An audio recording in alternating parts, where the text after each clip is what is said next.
대림절은 기다릴 때 이 말입니다. 기다리는 겁니다. 믿음은 소원 성취가 아니고요, 사랑하는 자를 기다리는 겁니다.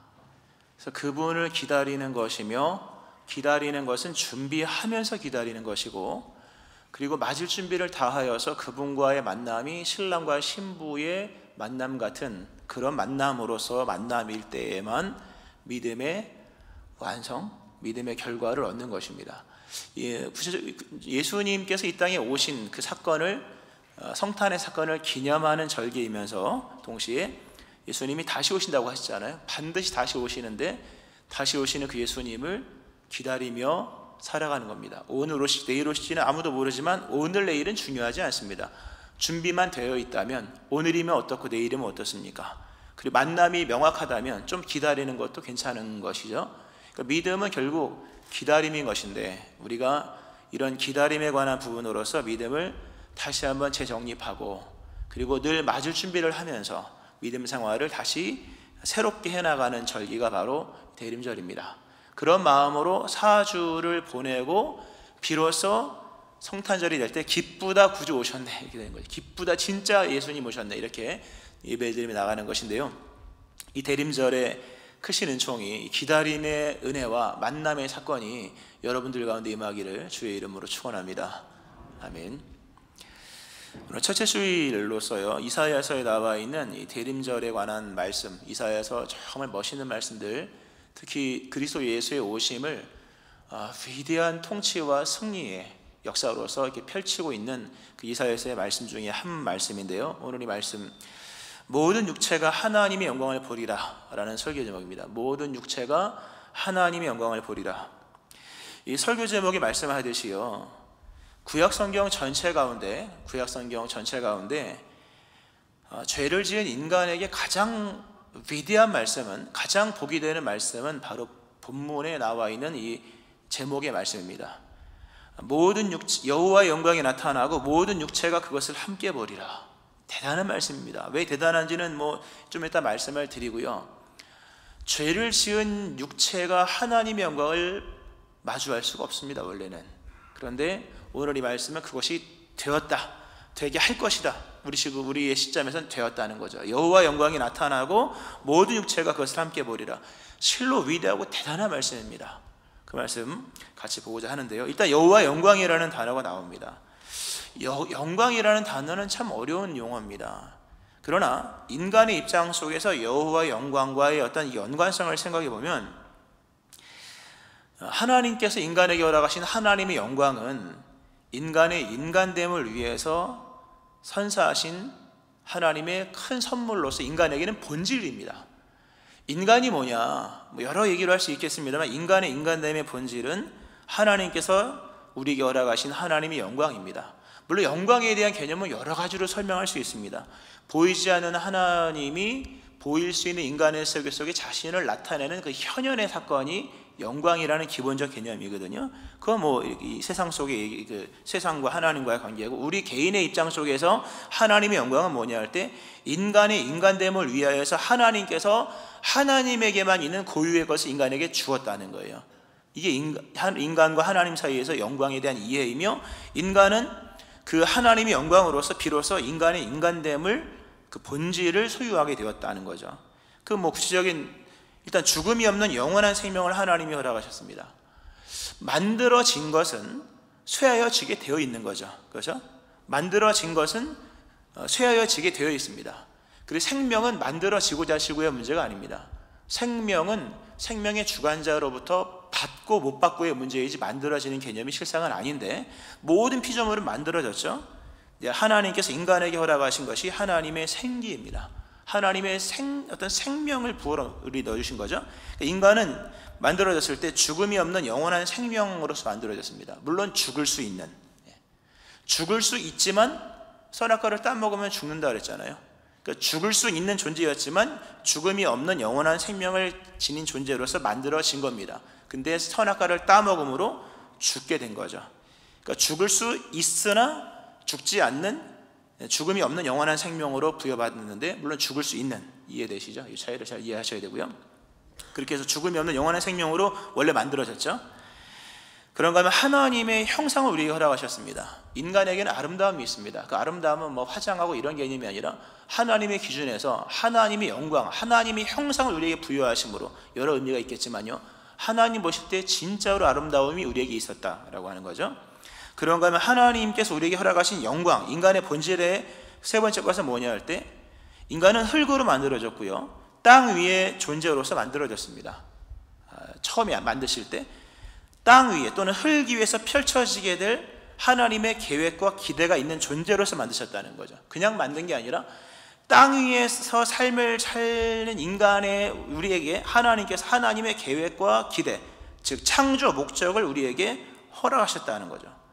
이 놀라운 것은 처음에 그 창조하실 때 우리 하나님께서 우리가 흙을 밟고 살아가는 존재로임에도 우리에게 허락하신 하나님의 계획, 하나님의 목적은 누구에게도 빼앗기거나 갈취당하지 않는 목적이었습니다. 우리의 것이었다는, 우리의 것. 하나님께서 부여하셔서 누구도 빼앗을 수 없고 갈취할 수 없는 그런 하나님의 목적이 있었다는 거죠. 이게 인간의 본질입니다. 하나님 인간을 만드셔서 영원한 생명을 주셨고, 물론 죽을 수도 있는, 완전하진 않죠. 죽을 수도 있어요. 그러나 영원한 생명이었고, 하나님의 형상이 있었고, 그리고 땅 위에서 살아가는 동안에 이루어지게 될 하나님의 목적이 있었고, 누구에게도 빼앗기지 않는 완전한 우리의 것 되어진 하나님의 목적이 있었다는 거죠. 그런데 이 영광입니다. 인간에게 허락하신 하나님의 영광인데, 그런데 인간이 하나님 앞에 죄를 지음으로 인해서 영광이 떠납니다. 로마서 말씀, 모든 사람이 죄를 범하였음에 하나님의 영광에 이르지 못하더니, 이게 공동 번역을 읽으면 아주 확실히 와닿는데요, 모든 사람이 죄를 지었기 때문에 하나님이 주셨던 본래의 영광스러운 모습을 잃어버렸습니다, 이렇게 나옵니다. 죄를 범함으로 인간에게 나타난 가장 큰 사망은 영광이 떠났다는 겁니다. 하나님의 영광이 떠났고, 그 다음부터 인간은 하나님의 영광에 이르지 못했다. 그 영광이 떠났다는 건 뭐냐? 영광이 떠났다, 이거를 아까 인간됨의 본질이라는 부분을 말씀드렸는데요, 하나님께 죄를 지어서 영광이 떠났을 때, 다른 말로 하면 인간됨의 본질을 잃어버렸다. 누가? 인간이 죄를 지음으로 인간됨의 본질을 잃어버렸다. 그러니까 타락한 이후에 인간은 다 비본질의 삶을 사는 겁니다. 우리가 오늘도 어제도 계속 살아가고 앞으로도 살아가는데요, 죄송하지만 다 비본질의 삶입니다. 원래 하나님의 창조 목적과 하나도 안 맞는 겁니다. 물론 믿으니까 회복이 됐습니다만, 세상의 모든 인간의 삶은 영광이 떠나버린, 그러니까 껍데기만 있는 겁니다. 비본질의 삶이라는 거죠. 그렇게 큰 의미가 없습니다. 차별도 없고요, 다른 것들과 다른 생물들과 그렇게 큰 차별도 없습니다. 오늘 본문에 말씀하죠, 이 인생은 풀이다. 풀입니다. 우리가 움직이고 생각하고 혈육이 있다 해서 풀과 다르냐 할 때, 본질을 품지 못한다는 부분에서 인간은 풀과 다름이 없다는 거죠. 인간이 영화로운 것을 만든다 할지라도 그래봤자 풀의 꽃이다. 지금 가을 들녘에 가면 여름에 피었던 모든 꽃은 다 벌써 쓰러지고, 그 모든 푸르른 풀들은 이미 다 갈색 띠고 있고, 가을에 남아있는 국화도 조금 있으면 설이 내리고 그러면 이제 사라지겠죠. 죄를 지음으로 영광이 떠났다고 하는 것은 인간이 비본질의 삶을 살아가는 존재가 되었다. 영원한 것이 사라지고 삶이 유한한 삶이 됩니다. 오늘 보면 영원성과 유한성이 나오거든요. 풀은 유한성, 그러나 말씀은 영원성. 인간이 잃어버린 게 뭔지를 대조시켜주죠. 인간은 죄를 지음으로 말미암아 생명을 잃어버린 존재가 되어서 육체는 풀이 되고, 풀과 같은 유한성을 가진 인간이 되고 말았다. 인간에게 내려진 심판은 유한성입니다. 아무리 오래 살아도 200년, 300년 살 수가 없습니다. 뭐 더 오래 살아도 결국 인간은 끝이 있다는 거죠. 죽는다는 거죠. 죽음 위에 심판이 있고요. 그리고 연속적으로 얘기하면 인간이 유한함으로 인간이 만든 모든 것들도 다 유한한 겁니다. 인간은 영원을 만들 수가 없습니다. 인간에게서 영원이라는 시간의 개념이 떠나가 버렸기 때문에 인간이 만든 모든 것들도 영원하지 못합니다. 인간은 스스로 영원성을 만들 수가 없습니다. 그건 하나님께서 허락하신 것이기 때문에, 걷어가신 이상 인간은 아무리 뭘 잘 만들어도 영원한 것을 만들 수가 없다 하는 거죠. 심지어 인간은 자기가 만든 것보다 오래 못 살잖아요. 집은 막 1, 200년 남아있어도 그 안에 있는 사람은 유한하죠. 이게 유한한 존재가 되었다는 것, 비본질의 삶입니다. 알고 보면. 또 하나, 인간이 아까 그런 얘기 했었죠. 하나님이 영광을 허락하셔서 인간이 흙을 밟고 살아가면서 거기에 하나님께 허락하신 목적이 있었다. 근데 그 목적은 누구에게도 빼앗기거나 갈취당하지 않는 고유의 것이었다는 거죠. 영광입니다, 그게. 그런데 인간이 죄를 짓고 난 이후에 인간은 유한한 생명이 되었고, 유한한 삶을 사는 그 동안, 그 삶을 사는 그 짧은 기간조차도 인간은 갈취를 당하는 존재가 되고 말았다는 겁니다.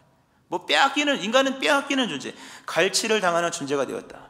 그 아담과 하와가 선악과를 따먹고 난 이후에 최초의 갈취를 당하는 내용이 그죠. 땅이 가시덤불과 엉겅퀴를 냈다. 땅이 가시덤불과 엉겅퀴를 냈다. 인간은 가시덤불과 엉겅퀴로부터 땅을 갈취당합니다. 죄를 지은 인간이 그 무언가로부터 인간에게 주어진 고유의 것을 빼앗기기를 시작했다는 거죠. 그러니까 가시덤불과 엉겅퀴가 땅에서 나왔다고 하는 것은 앞으로 인간이 땅 위의 존재로 살아가는 그 수많은 인간의 역사 속에서 앞으로 인간의 삶과 역사 속에 수많은 갈취당할 것이 있다는 것을 알려주는 서곡 전주입니다. 그러니까 가시덤불과 엉겅퀴는 그런 겁니다. 앞으로 인간의 역사 속에서 인간은 수 없는 갈취를 당하게 될 것이다 라는 거죠. 그리고 인간의 두려움은 바로 거기에 빼앗길 것에 대한 두려움입니다. 사울왕에게서 하나님의 영광이 떠났을 때 그에게 있어서 제일 두려운 것은 뭡니까? 빼앗길까에 대한 두려움이었죠. 그의 극단적이고 기형적인 삶의 원인은 갈취 당할 것에 대한 두려움이었고, 그 바로 영광이 떠난 사람의 어떤 외형적인 모습인 거죠. 바로 그러한 이게 그러니까 결국 인간은 끊임없이 빼앗깁니다. 다 빼앗깁니다. 그런가 하면 인간이 죄를 지음으로 하나님의 영광이 떠났죠. 하나님의 영광이 떠난 또 하나의 그 어떤 모습이 뭐냐 할 때, 비본이 뭐냐 할 때 본질이 바뀌었다는 겁니다. 인간이 죄를 지음으로 본질상 진노의 자녀가 되었다. 육체의 욕심을 따라 지내며 육체와 마음에 원하는 것을 하여 다른 이들과 같이 본질상 진노의 자녀였던 에베소 2장 3절 말씀. 인간이 죄를 지음으로 인해서 인간은 본질이 바뀌었습니다.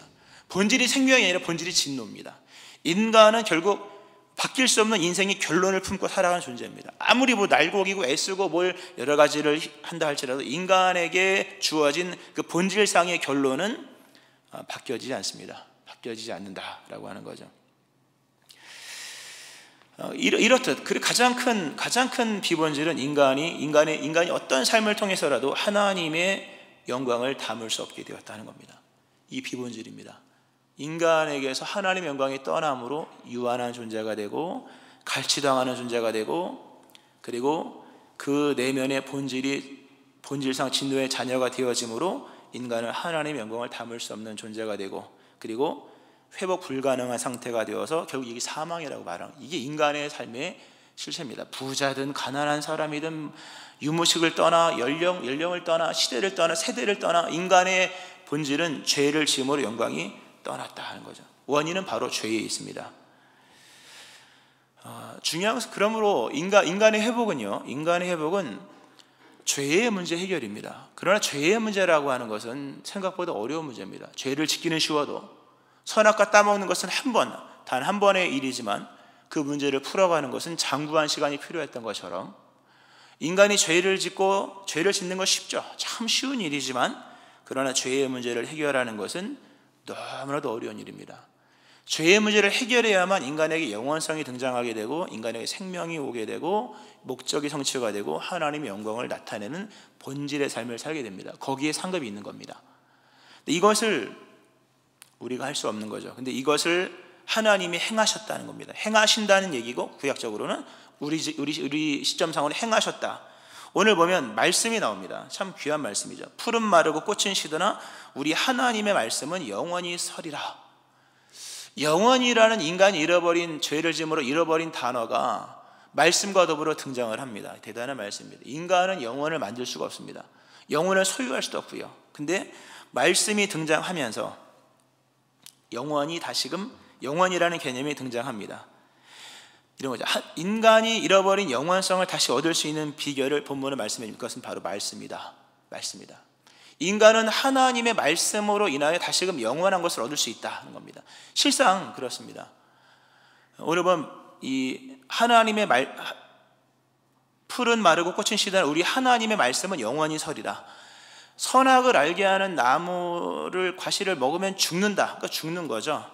원래 거기서 모든 얘기는 끝나는 겁니다. 근데 하나님이 이후에도 계속 말씀을 하신 것은 인간이 잃어버린 영원성을 다시 주시기 위한 말씀이에요. 실상은 이게 하나님께서 이게 말씀을 통하여서 인간에게 영원성을 주시기로 하셨죠. 그래서 말씀을 보내십니다. 이거에 대해서 베드로전서 1장 24, 25절 말씀 이렇게 나옵니다. 베드로가 얘기하기를 그러므로 모든 육체는 풀과 같고 그 모든 영광은 풀의 꽃과 같으니 풀은 마르고 꽃은 떨어지되 오직 주의 말씀은 세세토록 있도다 하였으니 너희가 전한 복음이 곧 이 말씀이니라. 대단한 말씀입니다. 풀은 마르고 꽃은 떨어지되 오직 주의 말씀은 세세토록 있도다. 이사야서 41장 8절 오늘 본문의 말씀이죠.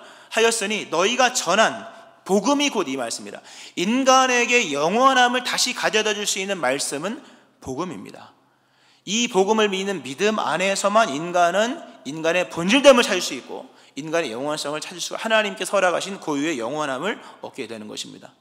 이 말씀이 결국 누굽니까? 말씀으로 이 땅에 오신 예수님이죠. 요한복음에 말씀하죠. 말씀이 육신이 되어 우리 가운데 거하심에 우리가 그의 영광을 보니 아버지의 독생자의 영광이요. 말씀이 육신이 되어 우리 가운데 오셨는데 우리가 그의 영광을 보았다. 영광을 보니 아버지의 독생자의 영광이요 은혜와 진리가 충만하더라. 인간이 타락한 이후에 잃어버린 영광이 말씀 대신 예수님께서 그 영광을 가져오신 거죠. 보니까 이게 그거였구나라는 것을 비로소 알게 되는 거죠. 예수님도 자신에 대해서 말씀하실 때 여러 이적과 표적에 대한 얘기를 하지 아니하시고 요한복음 17장을 보면 내게 주신 영광을 내가 그들에게 주었사오니 내게 주신 영광을 내가 그들에게 주었사오니 쭉 이어지면서 내게 주신 나의 영광을 그들로 보게 하시기를 원하옵나이다. 죄를 지은 인간에게 영원성이 사라지고 유한성이 오고 생명이 사라지고 사망이 찾아오고 목적이 떠나가고 갈취를 당하는 그런 인생의 여정 속에 예수님이 다시금 영원함이라고 하는 것을 말씀을 통해 가져오셨고 친히 자신이 말씀으로 오셨고 그 하나님의 영광 본체죠. 그 영광을 우리에게 주신 분으로서 요한복음은 그렇게 설명을 합니다. 그래서 말씀을 통하여 그 말씀을 통해 인간이 죄로 말미암아 잃어버린 영광이 다시 인간에 온 겁니다. 그러므로 말씀 대신 예수님을 믿는 믿음의 사람들에게는 하나님의 영광이 다시금 임하게 되는 겁니다. 할렐루야. 본질적인 삶을 살 수 있다는 겁니다. 이건 특별히 오늘 보면 오늘 말씀에 보면 여호와의 영광이 나타나고 모든 육체가 그것을 함께 보리라. 모든 육체가 그것을 함께 보리라. 원래 육체라고 하는 것은 성경의 육체는 어느 순간부터 타락의 상징이었고 심판의 대상이었죠. 타락의 상징이 육체였고 심판의 대상, 하나님의 심판의 표적이 뭐냐면 인간의 육체였는데 놀랍게도 오늘 본문의 말씀 속에서는 그 심판의 대상과 그 심판의 대상과 영광 하나님의 어떤 영광이 같이 만나는 장면으로서 5절이 나옵니다. 굉장한 말씀이죠. 여호와의 영광이 나타나고 모든 육체가 그것을 함께 보리라. 죄로 말미암아 인간이 잃어버린 영광을 육체의 개념 속에서 보게 되었다는 거죠. 그것이 가능할 수 있었던 것은 당연히 그리스도 예수님이었고 특별히 오늘 본문에 보면 여호와의 영광이 나타났다 이렇게 나옵니다. 여호와의 영광이 나타났다. 이 여호와의 영광이 나타났다라고 하는 것은 이게 원문을 보면 여호와의 영광이 드디어 벗겨졌다라는 뜻입니다. 여호와의 영광이 드디어 이렇게 오픈되었다는 거죠. 아담과 하와가 죄를 짓고 난 이후에 하나님이 가장 먼저 행하신 것은 하나님의 영광을 감추는 것이었습니다. 인간을 추방하는 일이었고 인간이 에덴 동산에 들어오지 못하도록 그걸 차단하는 것이었습니다. 왜? 죄를 지은 인간이 영광의 하나님과 마주대하는 그 순간은 뭡니까? 이미 심판이요 파멸입니다. 그러니까 하나님께서 인간을 사랑하셔서 죄를 지었다고 하나님 미워하신 게 아니거든요. 다만 공의적 개념 속에서 인간이 죽을 수밖에 없었다는 거죠. 하나님 죄를 지은 인간을 향한 하나님의 최선의 사랑은 단절입니다. 인간을 못 오게 하는 겁니다.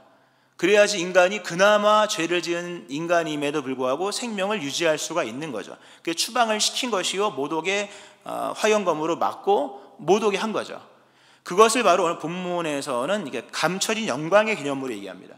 인간에게 있는 죄의 문제가 해결되기 전까지 하나님은 자신의 영광을 감춰놨습니다. 아주 은밀한 지성소 안에, 그것도 스랍들의 날개 아래 이렇게 감춰놨다는 거죠. 함부로 못 들어오게, 구약적 개념으로 그렇게 되고요. 성경에도 보면 골로새서 1장에 보면 하나님의 영광이 감춰진 영광으로, 이 비밀은 만세와 만대로부터 감추어진 것인데 이제 만세와 만대로부터 감추어졌던 것인데 이제는 그의 성도들에게 나타났고 라는 말씀을 합니다. 죄를 지은 인간에게 허락하신 하나님의 최선의 은혜는 하나님의 영광을 감춰놓는 겁니다. 왜? 인간이 그 영광의 영역에 침범하여서 죽임을 당하지 아니하도록. 근데 본문에서는 하나님이 모든 육체가 그 영광을 보게 하시겠다고 오픈했다는 얘기입니다. 나타나고 하나님이 감추어진 영광을 이렇게 벗겨냈다는 거죠.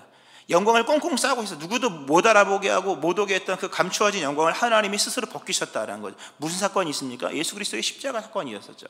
예수님이 십자가 달려 죽으실 때 성전의 휘장이 찢어지죠. 마가복음 15장 38절, 이에 성소 휘장이 위로부터 아래까지 찢어져 둘이되니라. 그리스도 예수님의 오심과 예수님의 십자가 대속의 사건을 통해서 하나님은 드디어 감추어진 하나님의 영광을 벗겨내십니다. 영광을 드디어 완전히 벗겨내십니다. 왜? 인간이 그리스도 예수님으로 말미암아 대속을 받았기 때문에. 예수님이 이 땅에 오셔서 인간의 모든 죄를 친히 자신의 육체로 담당하셨고 피값으로 죄값을 지불하셨고 인간이 받아야 될 죄의 모든 고난을 친히 담당하심으로 더 이상 인간에게 하나님의 영광을 감출 이유가 없는 것입니다. 그러니까 하나님께서 꽁꽁 감추어졌던 인간의 생명과 안전을 나름 보호하기 위해서 감추어놨던 하나님의 감추어진 영광을 십자가 사건과 더불어서 확 오픈을 한 겁니다. 그러므로 인해서 본문 8절이 말씀하고 있는 것처럼, 본문 5절이 말씀하고 있는 것처럼 여호와의 영광이 벗겨지고, 본문상 벗겨지고 모든 육체가 그것을 함께 보는 은혜가 임하게 된 겁니다. 할렐루야. 이것이 가능할 수 있었던 것은 말씀드렸던 것처럼 그리스도 예수님께서 오셔서 자신의 육체로서 이 모든 일들을 감당하셨기 때문입니다. 감당하셨기 때문에 이게 본문 속에서 말씀하고 있는 거예요. 그래서 우리가 하나님의 영광과 육체는 서로 이렇게 같이 공존할 수 있는 게 아니거든요. 죄를 지은 인간에게는. 근데 하나님께서 그리스도 예수를 중간에 두고 자신의 영광을 오픈하심으로 우리가 이 모습 이대로 하나님의 영광을 보게 된 겁니다. 참 대단한 얘기죠. 그리고 그것도 육체 개념 속에서 모든 육체가, 예수님 이 땅에 오셔서 행하신 가장 위대한 것이 뭡니까? 땅에서 죄를 사하는 권세를 우리에게 베풀어 주셨다는 거죠. 땅에서 죄를 사하는 권세, 육체가 하나님의 영광을 본다라는 개념과 땅에서 죄를 용서받는다는 개념은 같은 겁니다. 우리가 영생은 이미 얻은 겁니다. 영접하는 자에게는 이미 우리에게 영원한 생명이 주어졌듯이 이미 우리에게는 영원한 생명이 이 인간의 몸을 입고 있는 육체 가운데 주어진 것이요, 땅을 밟고 살아가는 그 유한한 이 땅에서의 기간 속에 이미 우리에게는 영원의 개념이 시작되었고, 여전히 쓰러지고 넘어지고 허물과 죄가 많이 있으나 그럼에도 불구하고 그리스도 예수님을 통하여서 육체된 우리가 이 땅에서 죄사함을 얻는 권세를 누리게 되고 있는 겁니다. 할렐루야. 이 은혜를 누리고 있다는 거죠. 이 모든 것이 가능할 수 있었던 것은 바로 예수님의 은혜입니다.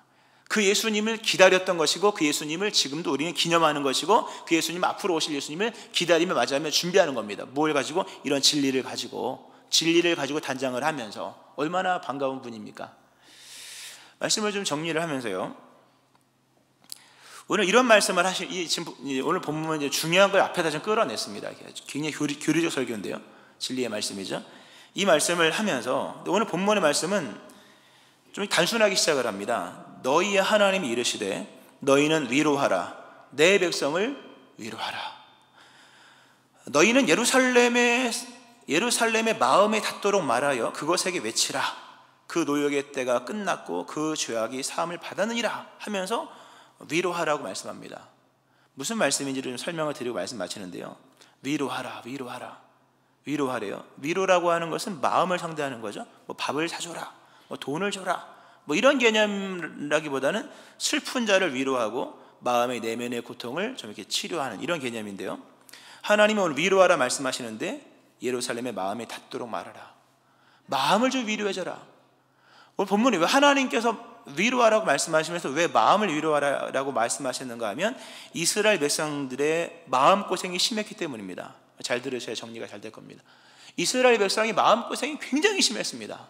말은 못하지만 마음고생이 있지 않습니까? 우리가 말은 못하잖아요. 인간이 언어적 존재인데 말을 하며 살아가는 것이지만 다 말 못하거든요. 아무에게도 말 못한 내면의 나의 마음의 고통과 괴로움이 누구에게나 다 있을 겁니다.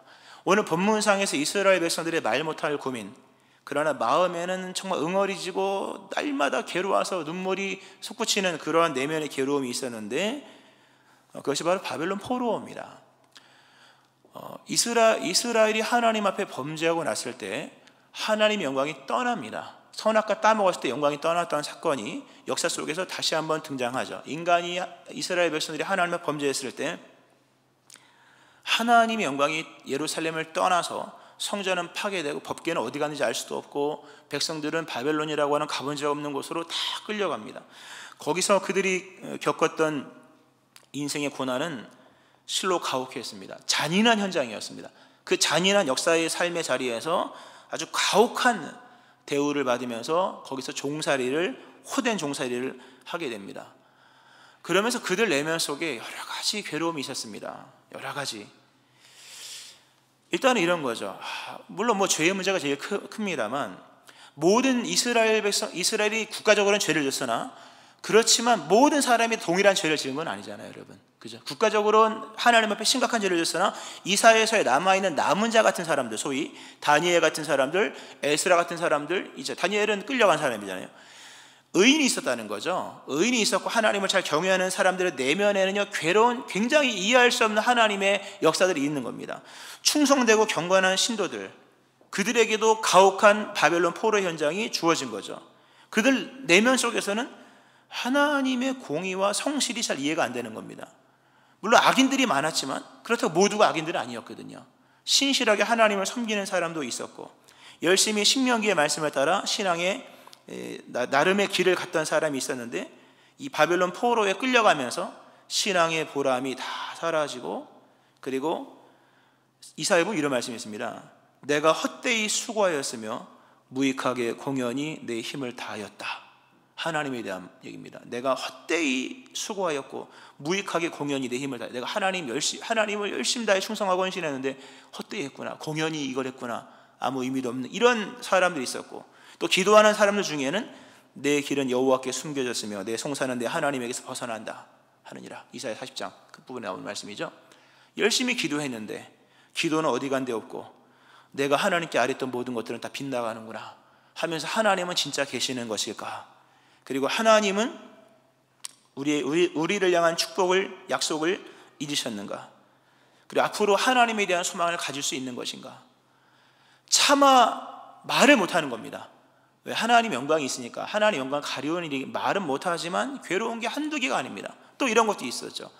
내가 죄를 지어서 내가 끌려와서 죄를 짓는 것은 그렇다 치더라도 내 자녀와 내 손주는 무슨 의미가 무슨 잘못이 있습니까?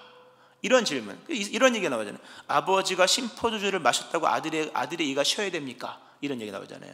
다 그런 얘기입니다. 아버지가 죄를 졌는데 그럼 아들도 고생을 해야 됩니까? 손주는 또 뭡니까? 이런 의인들의 질문들, 또 포로로 끌려가서 회개한 백성들, 하나님은 역사의 진정한 주인이신가?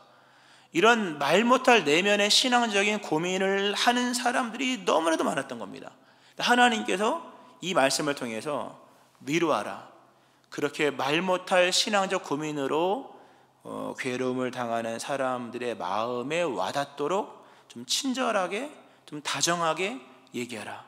뭘 얘기냐면 노역의 때가 끝났다. 다 끝났다 이제. 그리고 너희가 그토록, 사실 알고 보면 죄 때문이잖아요. 그 죄가 다 용서받았고 너희가 지은 죄보다 벌을 갑절로 받았다. 실상은 아니죠. 대속적 개념이 있는 겁니다. 그렇게 말씀하시면서 마음속에 하나님을 향한 말 못할 괴로움, 그러나 정작 말 못하죠. 왜? 자기가 죄를 지었으니까. 그러한 것으로 인하여 괴로움을 당하는 사람들을 향해서 하나님이 위로하시는 말씀입니다. 대단한 말씀이에요. 말씀하시면서 노역의 때가 끝났다. 노예 생활 다 끝났고 죄악이 사함 받았다. 그리고 너희의 죄로 말미암아 여호와의 손에 벌을 2배나 받았다. 사실 이거 말이 안 되는 얘기거든요. 말이 안 돼. 왜냐하면 죄라고 하는 것은 시간이 지나도 해결되는 게 아니고, 죄값을 지불한다 해서 죄가 사라지는 게 아니거든요. 왜? 죄인이 뭘 지불한다고 그 죄가 사라지겠습니까마는 결국 이 모든 것들은 오실 예수님에 대한 예언의 말씀이죠. 말씀을 좀 정리를 하면서요, 오늘 이 자리에 성도님들 중에 잃어버린 하나님의 영광, 떠나버린 하나님의 계획들, 또 우리 내면 속의 죄로 인하여서 받는 말 못할 괴로움들, 정말 신앙이 연약할 때 지었던 죄로 인하여서 낙심하고 또는 두려워하고 근심하는 성도님들이 있다면 오늘 이 위로의 말씀을 들어야 됩니다. 예수님이 이 땅에 오신 것은 바로 그 두려워하는 우리를 위하여, 마음에 말 못할 신앙적 고민을 하고 있는 또는 두려워하고 있는 우리를 위로하시기 위한 위로자로서 예수님이 오신 겁니다. 그분이 오셔서 우리가 그토록 두려워하는 모든 것들, 그 모든 것들을 다 끝내놓으신 겁니다. 할렐루야. 다 끝내놓으셨다는 거죠. 이것을 믿는 믿음, 이 하나님의 위로를 뭡니까? 받아들이는 겁니다. 하나님의 위로를 받아들이고 더 나아가서 뭡니까? 그 하나님의 새 역사가 있을 것이니, 이사야에서 말씀, 새로운 역사가 있을 것이니, 또 새로운 일들이 기다리고 있으니 믿음을 오늘 보면 대로를, 여호와의 길을 예비하라, 길을 깨끗이 하라, 대로를 평탄하게 하라, 대로를 곧게 하라. 다시금 신앙을 깨끗하게 하고, 그리고 신앙을 평탄하게 하고 준비를 잘하고 기다리고 있으라. 준비를 잘하고 기다리고 있으라. 무엇을? 하나님의 새로운 역사, 예수님의 위로를, 예수님을 통해 위로하신 위로를 받아들이고, 또 역사적으로 새로운 일이, 이사야서에 새로운 일이 일어날 것이고, 또 영원한 개념 속에서 우리에게 영원한 것이 예비되어 있으니 하나님께서 행하실 그런 역사를 준비하고 있으라는 거예요. 다시금 신앙을 깨끗이 하고 신앙을 바르게 하고 준비를 잘하고 기다리고 있으라. 새 역사가 있을 것이니, 이 은총이, 이 위로가, 이 새 역사가 여러분과 내 임하기를 주의 이름으로 축원합니다. 아멘. 기도하겠습니다.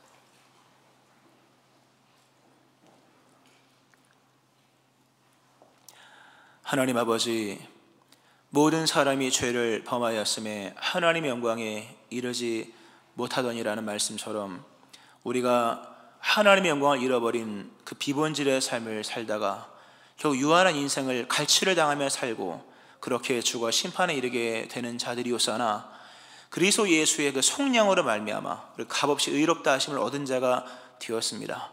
하나님, 그리스도 예수님을 통하여 우리를 위로하시는 하나님의 위로를 다 받기를 원합니다.